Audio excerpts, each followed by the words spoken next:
여러분 안녕하십니까? 아침의 광장 박은정입니다. 초강력 수준의 태풍 흰남노가 우리나라로 북상하고 있습니다. 1959년 사라와 2003년의 매미보다 세력이 더 강할 것으로 예상되면서 큰 피해가 우려되는데요. 그만큼 철저한 대비와 주의가 요구되고 있습니다. 비바람이 거셀 때는 가급적이면 외출을 삼가시고요.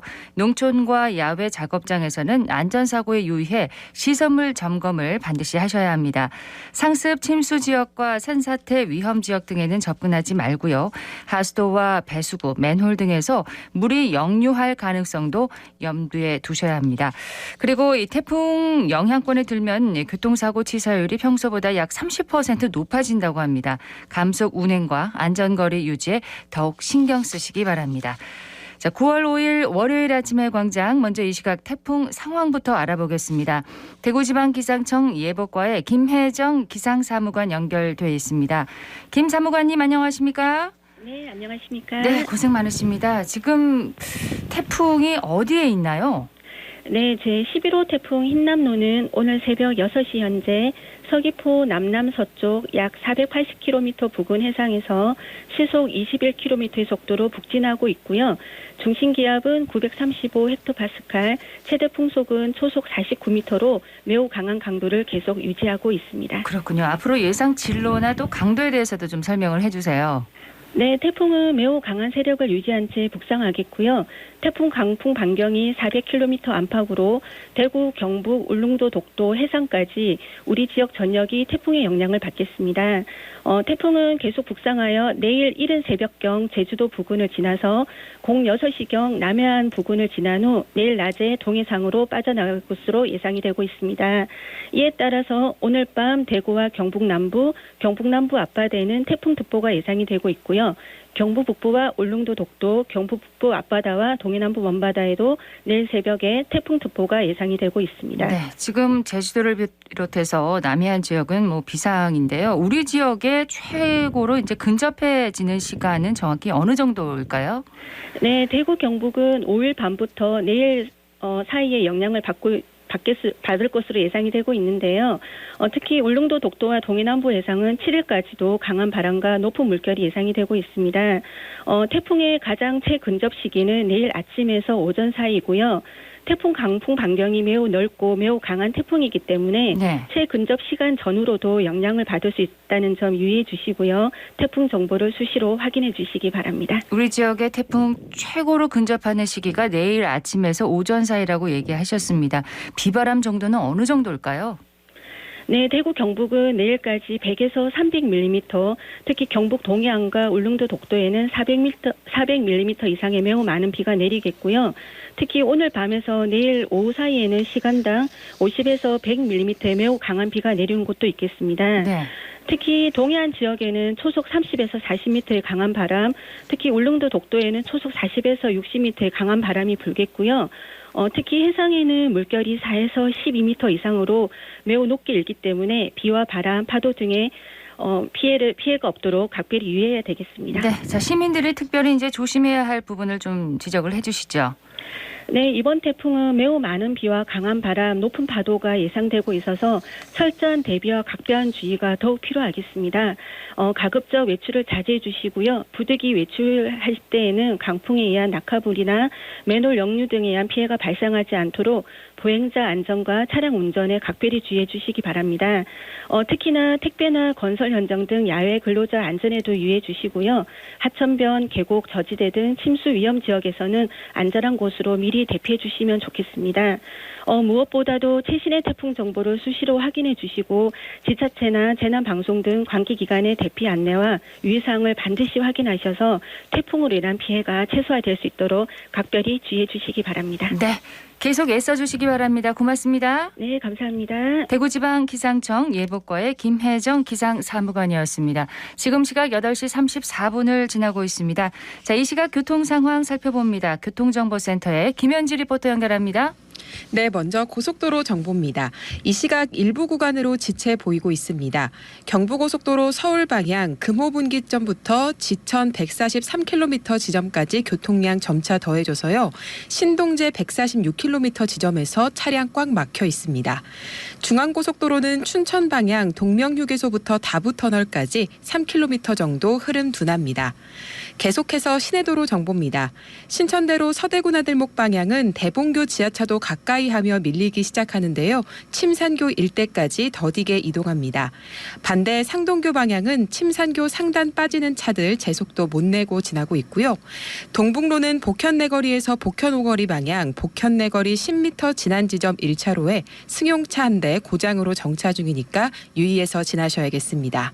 상화로는 진천남내거리에서 유천내거리까지 전체적으로 속력 떨어져서 지나고 있고요. 달구벌대로는 범어내거리에서 MBC내거리 방향 좌회전 차량 범어내거리 신호 두세 번에 지나실 수 있겠습니다. 지금까지 이 시각 교통정보였습니다. 지역 시사정보 프로그램의 중심 KBS 대구 제일라디오 아침의 광장을 듣고 계십니다. 8시 36분입니다. 자, 오늘 아침 지역의 주요 뉴스부터 살펴보겠습니다. 뉴스민의 천용길 기자, 매일신문 김근우 기자 함께합니다. 안녕하십니까? 네, 안녕하십니까? 네, 안녕하세요. 네. 자, 오늘 매일신문 김근우 기자는 전화 연결하도록 하겠습니다. 김 기자님 첫 소식 전해주시죠. 네, 오늘은 아무래도 이 제11호 태풍 흰남노 소식을 먼저 좀 전해드려야 될 것 같거든요. 앞서서도 뭐 여러 가지 이야기를 해주셨지만 굉장히 강한 세력을 유지한 채로 국내에 상륙할 것으로 지금 예상이 되면서 네. 전국이 태풍의 직접 영향권에 들 것으로 예보가 됐는데요.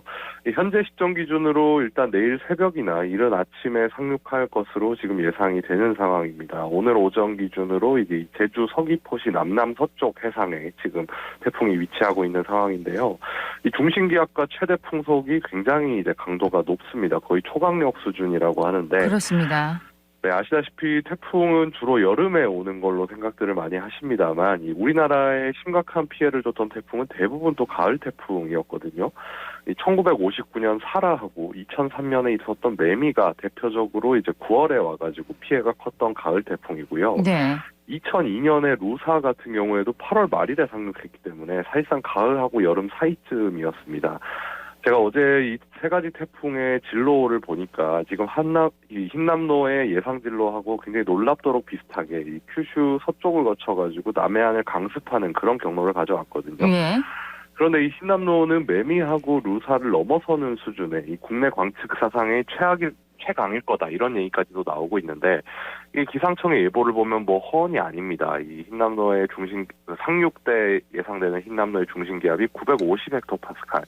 사라나 매미보다 더 낮아가지고 태풍은 중심 기압이 낮을수록 더 강한 태풍이거든요. 그렇군요. 네, 또 최대 풍속이 초속 43m. 이게 매미보다는 조금 덜합니다. 매미가 그때 45였나 그랬는데 시속으로 환산하면 거의 150km 가까운 수준이라서 이 야구에서 보이는 강속구 투수의 공속도 정도로 바람이 분다라고 생각하시면 될 것 같습니다. 기상청에서는 한 번도 경험하지 못한 강도이기 때문에 예상치 못한 피해가 발생할 수 있다. 이렇게 경고하고 있기 때문에 많은 비와 강풍 피해 대비하셔야 될 것 같습니다. 그래서인지 뭐 저희도 지금 그렇습니다만 행정당국에서도 비상이 걸렸습니다. 그렇죠. 하필이면 이게 추석 연휴를 사흘 앞둔 이 시점이 굉장히 안 좋다고 하더라고요. 예를 들어서 뭐 그 수해 피해 같은 것들이 발생을 해가지고 이재민이 날 경우에는 추석 연휴를 꼼짝없이 뭐 제대로 된 케어를 못 받을 수밖에 없지 않겠습니까? 대구시에서도 어제 재난안전대책본부를 가동하고 비상 1단계 체제로 돌입을 했는데요. 12개 협업부서를 모아서 태스크포스 팀을 구성하고 앞으로 올 가을 태풍까지도 고려해서 10월 말까지 일단 운영 기간을 잡았는데 이 빗물 펌프장과 지하차도 저수지 등을 집중 점검하기로 했습니다. 예. 특히 지난번 집중호우 때 서울이 침수된 원인이 됐던 게 이 도로 주변 빗물 바지에 이물질이 껴서 이 빗물을 제대로 배출하지 못했다라는 점이 꼽혔기 때문에 그렇죠. 네, 대구시에서도 이 도로 주변의 빗물바지, 덮개나 이물질 10톤가량을 치웠다고 합니다.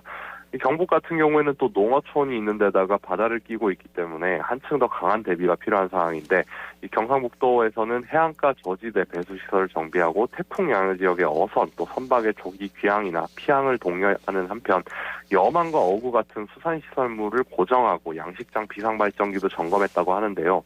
모쪼록 일찌감치 피해가 예고된 만큼 큰 피해 없이 다들 좀 지나가기를 바라보겠습니다. 예, KBS에서도 지금 재난방송을 하고 있습니다. 여러분들 방송을 보면서 준비를 하시면 대비를 하시면 좋겠습니다.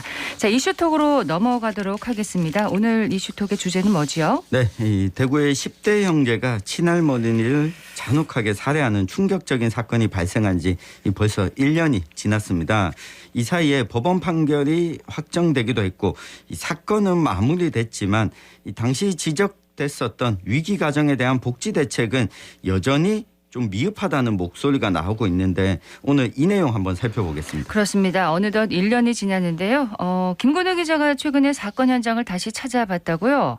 네, 그렇습니다. 이 사실 서구 그 지역에 다녀왔는데 굉장히 좀 현장이 수산하더라고요. 인적도 좀 드물고 이 조부모하고 이제 형제가 살던 집이 작게 있었는데 완전히 철거가 된 상태였고요. 그렇군요. 네, 이 대문은 검은 칠이 돼 있었는데 이 자물쇠가 걸려가지고 굳게 잠겨 있었고 문 너머를 살짝 들여다보니까 차 한 대하고 빈 수레 같은 그런 잡동사니만 널려 있었습니다. 1년 전까지는 사람이 살았던 곳이라는 게 믿어지지 않을 정도였는데요. 이 현장에서 지역 주민들을 만나가지고 사건에 대해서 물어보니까 여전히 좀 언급하기를 꺼리는 그런 모습이었거든요. 네. 이 사건이 나고 주민들끼리도 그냥 쉬쉬하다가 1년이 지나갔고 이 조용한 동네였는데 끔찍한 사건이 일어나는 걸 애써 언급하지 않으려는 것 같다고 한 주민은 얘기했습니다. 네. 법원 판결이 어떻게 나왔나요? 네, 지난 5월에 확정이 됐는데요. 이 형에게는 징역 장기 12년, 단기 7년으로 현재 징역형 형기를 살고 있고 이 동생은 이 존속살해 방조 혐의로 징역 2년 6개월에 집행유예 3년이 선고되면서 지금 집행유예로 나온 이후에 동생은 다른 지역으로 거처를 옮긴 것으로 알려졌습니다. 예. 이 재판을 통해서 형제를 돕겠다고 밝힌 이 친모와 외할머니 등이 도움을 주는 것으로 전해지고 있습니다. 네, 형은 이제 그 징역형을 지금 살고 있는 거네요. 네. 함께 사시던 할아버지는요? 네, 이 지역에 계속 살 수는 없기 때문에 이 할아버지 역시 서구의 한 요양원에서 지내다가 이 다른 지역으로 거처를 옮겼다고 합니다. 네, 당시 이제 사건을 지켜본 관계자들 아직도 좀 안타까움이 많다고요? 그렇습니다. 이 당시에 이 사건을 담당했었던 경찰관분을 제가 만났는데요. 이 한 번이라도 제대로 된 관리를 받았다면 없었을 굉장히 불행한 사건이었다 이런 식으로 얘기를 했습니다. 이 특히나 형제들이 굉장히 좀 빈곤한 가정에서 이 고등학교 이후로는 별다른 케어를 받지 못한 채로 살고 있었다라는 부분을 많이 지적을 하셨는데 네. 이런 빈곤 속에서 정서적인 문제를 겪어왔을 가능성이 크다 이런 얘기들을 하더라고요. 특히나 이 가정을 굉장히 다층적으로 분석을 해보면 일단 고령의 노인이 꾸려나가는 조송 가정이었고요. 그다음에 이런 빈곤 문제 때문에 정신적으로 문제를 안고 있던 학교 밖 청소년이었다는 점, 형제가 모두요. 네. 거기다 이제 저소득의 주거 빈곤까지 굉장히 다층적인 위기가 이렇게 중첩돼 있던 가정이었음에도 특별한 조치를 받지 못했다라는 얘기들이 많습니다. 물론 뭐 기초생활수급이라든지 어느 정도 제도권 하에서의 복지 혜택은 받고 있었습니다만 그 이상의 어떤 심리적인 지원이 거의 이루어지지 못했다라는 부분을 지적하는 사람들이 많더라고요. 실제로 이제 형 같은 경우에는 이 아동발달센터 심리치료를 중학교 때부터 받았고 동생도 정신과 치료 이력이 있었습니다만 이 두 사람이 고등학교에 가고 나가지고부터는 어느 정도 이제 복지 사각지대에 접어들면서 제대로 된 케어를 받지 못했다고 합니다. 이것 때문에 동생은 학교에서 위협적인 행동을 해서 퇴학당한 그런 상태였다고 합니다. 그러니까 둘 다 이제 학교를 다니지 않는 상태였던 거네요. 이제 학교 밖 그런 청소년들이었던 건데 정말 두 번 다시 일어나서는 안 될 사건입니다. 그 이후로 우리 사회는 좀 달라졌을까요? 네, 안타깝게도 이 대구의 위기 가구는 점차 늘어나고 있는 추세인데요. 한국사회보장연구원 자료를 보면 지난 2016년에는 위기 가구가 대구에 5,600여 가구였습니다. 그런데 2020년에는 이 4만 1,000여 가구까지 폭증했습니다. 실제로는 이것보다 통계보다 더 많을 가능성도 큰데요. 4년 만에 너무 많이 늘었는데요? 네, 4년 사이에 이 위기 가구가 늘어났다라고 하는 것은 이 경제적 그리고 심리적으로 어려움을 겪는 이 가구들이 늘어났다라고 볼 수 있습니다.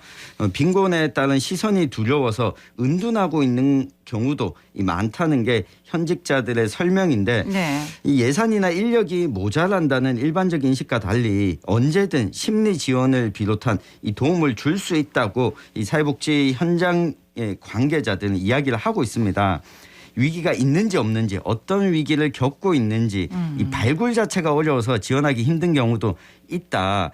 이번 사건처럼 이슈가 됐을 때야 비로소 알려지는 경우가 많다고들 이야기하고 있습니다. 근데 이제 학생들은 학교를 통해서 이 위기가구 발굴이 좀 가능하지 않을까 싶은데요. 그렇죠. 실제로 제가 현장에 계시는 분들 얘기를 들어보면 이 형제에 대해서 중학교 때까지는 학교에 배치되어 있는 사회복지사분이 굉장히 극진한 관리를 해주면서 어느 정도 문제를 차단하고 있었던 상황이었다고 합니다. 네. 하지만 앞서 말씀드렸듯이 고등학교에 올라가면서부터는 고등학교에는 사회복지사가 배치되지 않은 학교들이 많거든요. 초등학교하고 중학교에 조금 더 집중적으로 배치를 하다 보니까 그렇다 보니까 여기서 케어에서 벗어나고 그렇기 때문에 학교에서 문제를 일으키면 여기 의무교육이 아니라 또 퇴학이 가능해요. 네. 그러니까 이렇게 된 뒤에 퇴학되고 학교 밖 청소년이 된 뒤에 급격하게 상황이 악화됐다. 이런 부분을 좀 지적하는 목소리도 크거든요. 밖으로 나와가지고는 지역사회의 관리 체계로 전혀 편입이 되지 못했다. 그래서 결국 범죄로 이어진 것 아니냐라는 시각입니다. 이 사건 이후로 대구시 교육청에서 일단 위기관리위원회라는 거를 지금까지 좀 사후 대처에만 그쳤는데 올 초부터는 한 학기에 4번씩 열어가지고 생활에 어려움이 있는 학생들을 사전 발굴하고 있습니다만 여전히 현장에서 학생들을 관리해줘야 되는 복지사들의 수가 부족하고 또 학교 밖 청소년들에 대한 정서적인 관리까지는 영향을 미치지 못하고 있다고 합니다. 보다 좀 적극적으로 위기가구 대책을 세울 필요가 있네요. 네, 그래서 이와 같은 사건처럼 또 이 사회적인 안전망이 한 겹, 두 겹, 여러 겹이 동시에 좀 이루어져야 되고 이 전반적인 지원을 할 수 있는 통합복지센터를 좀 확충해야 된다라고 하는 이 전문가들의 의견이 나오고 있습니다. 예, 물론 청소년 범죄는 예방이 100번 중요한데 사후 대책을 놓고는 엇갈리는 부분이 있습니다. 엄벌을 해야 하느냐 아니면 교화냐 어떻게 보세요? 네, 이 사건 당시에도 굉장히 좀 많이 논란이 됐었죠. 두 사람은 촉법소년은 아니었습니다만 어쨌든 소년 범죄라는 점 같았기 때문에 촉법소년 연령을 낮춰야 된다 이런 목소리에 힘이 실리는 계기가 되기도 했거든요. 네.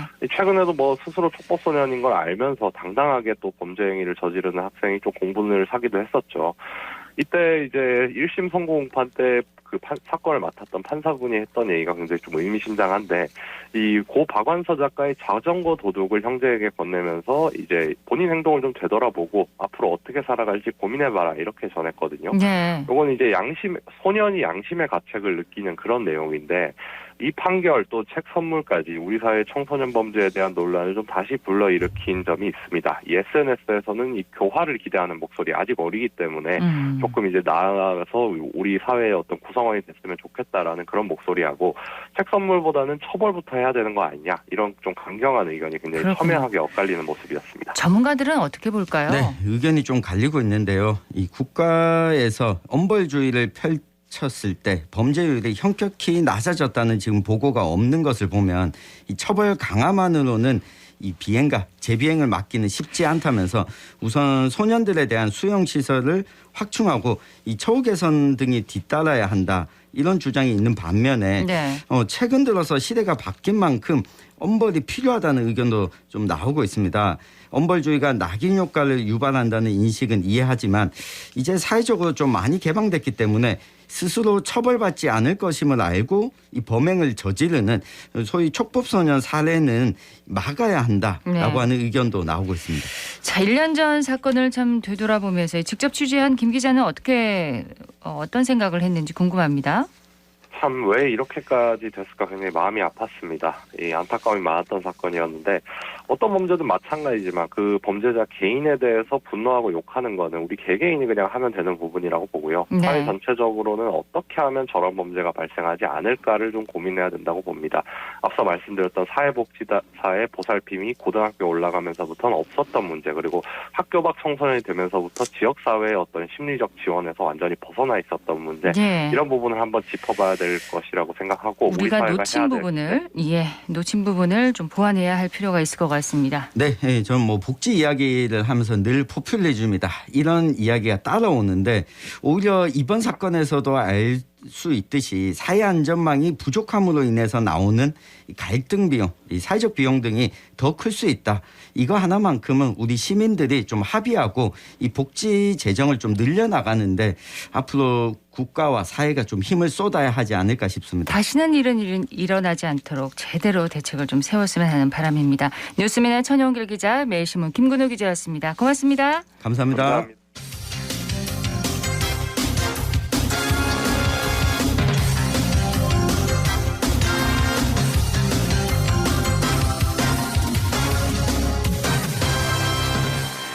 월요일 아침의 광장 함께하고 계십니다. 8시 50분 지나고 있습니다. 자, 청년 리포트 시간입니다. 오늘은 대구시 청년정책조정위원회 추현호 위원과 함께합니다. 어서 오십시오. 네, 안녕하세요. 자, 오늘은 어떤 얘기 해볼까요? 네, 최근 미라클 모닝이라는 이름으로 유명하죠. 이른 새벽 아침 일찍 일어나서 자신의 삶을 준비하는 그런 시간으로 운동과 독서, 실무 역량 강화 이런 활동들의 시간을 쓰는 과정을 의미하는데요. 요즘 청년들 사이에서도 이 미라클 모닝이라고 불리는 활동 인기가 참 많습니다. 새벽 기상 인증샷, 아침 공부 유튜브 라이브 등 아침 시간을 일찍부터 활용해서 하루의 성과를 높이는 그런 청년들의 이야기 드리려고 합니다. 네, 미라클 모닝 이름부터 참 멋집니다. 네, 사실 그 미라클 모닝이라는 이름은 네. 할 엘로드 작가가 이제 만든 책의 이름이기도 한데요. 책 제목이군요. 네, 그는 20살의 나이에 음주운전을 한 대형 트럭 운전사 그 상대방의 실수로 사고를 당해가지고 6분 동안이나 사망을 하게 되고 치명적인 부상을 입고 절망적인 상태를 경험하게 됩니다. 하지만 특유의 성실성과 집요함으로 그 모든 과정들을 극복하고 지금은 세계적인 동기부여 전문가, 울트라 마라토너 등으로 이름을 널리 알렸는데요. 네. 그런 그가 써서 베스트셀러가 된 책이 바로 이 미라클 모닝입니다. 새벽 아침 일찍 일어나서 남들보다 빠르게 하루를 활용하는 방법에 대한 내용을 담고 있는데요. 이 책의 내용이 이제 한국에서도 널리 알려지고 또 베스트셀러가 되게 되면서 많은 사람들이 미라클 모닝이라는 단어를 사용하게 됩니다. 실제로 20대, 30대 사이에서 이 미라클 모닝이 한창 지금 인기라면서요? 네, 맞습니다. 요즘 자기개발 열풍이 그 어느 때보다 강한 시기인데요. 코로나 상황으로 밖에 나가지를 못했던 다수의 청년들이 집에서 또 주거지에서 자기개발할 수 있는 방법들에 대한 엄청난 관심이 생기고 또 시도가 다양하게 이루어졌던 거죠. 그중에 가장 인기 있는 흐름 중에 하나가 바로 미라클 모닝 활동입니다. 아침마다 같이 일찍 일어나서 그룹 채팅창에 간단한 타임스태프 사진으로 인증상을 남기고 아하. 하루를 여는 거죠. 예. 수험생은 직접적인 수험 공부를 하기 전에 기상 인증을 하기도 하고 또 영업직이나 다양한 사회활동을 하는 사회인들은 본격적인 하루를 시작하기 전에 기상 인증을 하고 하루 동안 필요한 업무들을 집중력을 가지고 진행해 나가게 됩니다. 근데 얼마나 일찍 일어나야 미라클 모닝에 해당되는 건가요? 보통은 4시 반에서 5시 정도 사이에 일어나는 그런 활동입니다. 너무 힘들 것 같은데. 네네. 실제로 추비현도 그 미라클 모닝 아주 열혈 실천자라면서요? 네, 맞습니다. 사실 저는 미라클 모닝이라는 개념이 한국에 알려지기 훨씬 전부터 아까 말씀드린 그런 시간대에 일어나서 아침을 독서, 운동, 라이팅으로 시작한 지가 벌써 13년 차입니다. 제법 긴 시간 동안 새벽 기상을 실천하고 새벽 독서, 운동 그리고 글쓰기를 실천해 오고 있습니다. 먼저 실천을 한. 네. 근데 남다른 효과를 보셨나요? 궁금한데요. 네, 사실 저는 미라클 모닝이라는 이름 대신 콰이어트 모닝이라는 이름으로 이 시간을 비유를 하는데 고요한 시간인 거죠. 조금 쑥스럽긴 합니다만 한 유명 출판사와 최근에 저희 콰이어트 모닝에 관한 출간 계약을 최근에 맺었습니다. 내년 3월에 출간될 예정인데 그래요? 예, 보람이 있는 것은 인쇄 전액을 지역 소외계층 청소년을 위한 재단에 기부하기로 했는데 아침마다 열심히 공부하고 운동하고 글을 썼던 제 자신을 위한 어떤 활동이 이제는 나아가서 누군가를 돕는 결과까지 이어지게 되었으니 미라클 모닝의 긍정적인 효과를 우선 제 개인적인 경험에서 말씀드리고 싶어요. 책을 기대하겠습니다. 네. 예. 실제로 제가 현장에서 만난 이 미라클 모닝을 실천한 청년들의 다수가 일상생활 속에서 자신을 위한 시간이 없다는 호소를 많이 합니다. 일과를 시작하고 나면 학교생활 또 직장생활을 할 때 늘 사람들 사이에서 무언가를 또 역할을 맡아야 하고 소통을 해야만 하는데 정작 자신을 위한 시간을 내기는 쉽지 않다는 거죠. 그러다 보니까 정작 열심히 하고 있는데 뭔가를 놓치고 있다는 생각도 들고 이 방향이 맞는지 고민이 된다는 겁니다. 네. 그러다 보니까 자연스럽게 자신만의 시간을 찾고 만들기 위해서 애를 많이 쓰게 되는데 이제 주말에 몰아서 보통 그런 활동들을 하게 되는데요. 매일 그런 순간이 있으면 좋겠다 이런 이야기들이 현장에서 많았고 그런 매일의 시간을 새벽에 확보해보면 어떨까 하는 게 이런 개념이고 미라클 모닝을 통해서 생활의 다양한 분야에서 직접적이고도 간접적으로 긍정적 효과를 경험하는 경우가 정말 많이 있습니다. 네, 누구보다 아침에 일찍 일어나면 어떤 효과들이 있는 건가요? 우선은 그 새벽에 일찍 일어났다는 사실 자체가 묘한 성취감을 주게 됩니다. 사실 아침에 일찍 일어난다는 것은 일어나는 행위 그 자체보다 더 중요한 것은 목적성과 의미가 주는 힘인데요. 네. 아침 일찍 일어나서 무언가를 하겠다고 스스로 다짐을 하고 잠자리에 들었는데 그걸 아침부터 이뤄내게 되면 아침 시작부터 작은 성취가 누적이 되고 이게 쌓여가지고 자존감과 자신감을 높인 상태로 하루를 시작하게 되는 것이죠. 네. 그러면은 삶의 주도권을 쥐고 있다는 생각이 들게 되고요. 네, 아침에 일찍 일어났어. 이거부터가 네. 자신감을 주는군요. 네, 맞습니다. 두 번째로는 이제 신체적으로 막 수면을 취하고 난 뒤라서 뇌가 집중을 좀 더 잘할 수 있는 상태라고 표현하면 좋을 것 같습니다. 하루 동안 숱한 자극을 이제 받게 되면 뇌가 새로운 자극에 둔감해지게 되는데 이 아침 일찍 시간은 새로운 정보와 자극에 적극적으로 연결할 수 있는 좋은 상태인 거죠. 네. 그래서 공부를 하더라도 직무 관련 정보를 또 파악을 하더라도 짧은 시간에 좋은 효과를 낼 수가 있고요. 저도 지금 많은 일들을 한 번에 처리를 하고 있지만 사실 새벽 시간 활용이 저한테 큰 그런 역할을 하고 있습니다. 그렇다 보니까 이제 아침 시간 활용법 홍보대사 활동을 하고 있는 거죠. 자, 미라클 모닝을 실천하고 싶은 청년들에게 좀 도움 말씀 주세요. 네, 사실 일찍 일어나는 자체가 중요한 게 아니라 일어나서 무엇을 하느냐가 중요한 거거든요. 모두에게 공평하게 주어지는 첫 시간인 아침 시간에 창의적이고 건강하게 시작하는 다양한 사회 리더들이 있는데 그들의 삶 속에서도 아침 시간이 정말 중요하다고 합니다. 네. 우리 청년들도 취창업 준비를 하는 과정에서 늘 시간이 부족하고 몰입이 필요하다고 생각하실 텐데 미라클 모닝을 실천해 보실 것을 권해드리고 싶습니다. 네. 미라클 모닝은 4시 반이나 5시를 말하는 건가요? 네. 5시 넘으면 안 되나요? 조금 넘어도 괜찮습니다. 네. 스스로에게 미라클 모닝 평소보다 조금 더 일찍 일어나서 아침을 여는 그런 미라클 모닝에 대해서 오늘 이야기를 해봤습니다. 대구시 청년정책조정위원회 추현호 위원이었습니다. 고맙습니다. 고맙습니다. 오늘 대구 경북 지역 태풍의 영향권에 서서히 접어들면서 곳곳에 비가 내리겠습니다. 특히 오늘 밤부터 내일 오전까지 강풍과 폭우가 쏟아질 것으로 보이는데요. 예상 강수량 대구 경북 울릉도 독도 100에서 300, 경북 동해안 등 많은 곳에는 400mm 이상입니다. 경북 동해안은 시속 110에서 140, 대구와 경북 내륙은 시속 70에서 110km의 강풍이 부는 곳이 많겠습니다. 악천후로 인한 피해가 발생하지 않도록 대비하시기 바랍니다. 아침의 광장 오늘 순서 여기까지입니다. 박은정이었습니다. 고맙습니다.